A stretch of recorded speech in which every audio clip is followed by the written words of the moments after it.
Just after my 22nd birthday, I realized that I was hopelessly dependent on my parents. Not for money, and not even for the car. I was desperately dependent on my parents for my Jewishness. See, in college, I would ride the train home for Yom Kippur services, looking out the window, feeling like I was almost going to cry. And not because I was reflecting on my sins of the past year, but because it was the only time I felt a sense of Jewish community.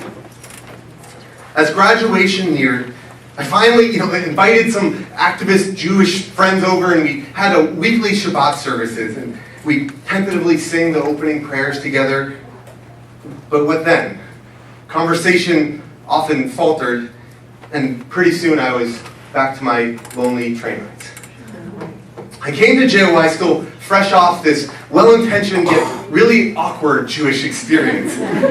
But at JOI, I found a community where we grappled with these ideas of Jewish ritual and secular thought, and we even had to lead a workshop or a service every week.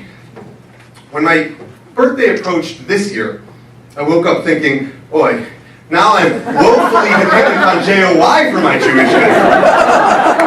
The one thing I hadn't grappled with was what I was willing to contribute to sustain something I cared so deeply about. But encouraged by my fellows, I decided to co-plan a Passover Seder. We studied 6 different Haggadahs, we cut, we pasted, we negotiated, and in the end we created something that felt right. I was nervous all day, but the Seder came off beautifully. It was almost like a second bar mitzvah. I'd already supposedly become an adult in my first Jewish community, but having left it, I was just now learning how to become a leader in a new one.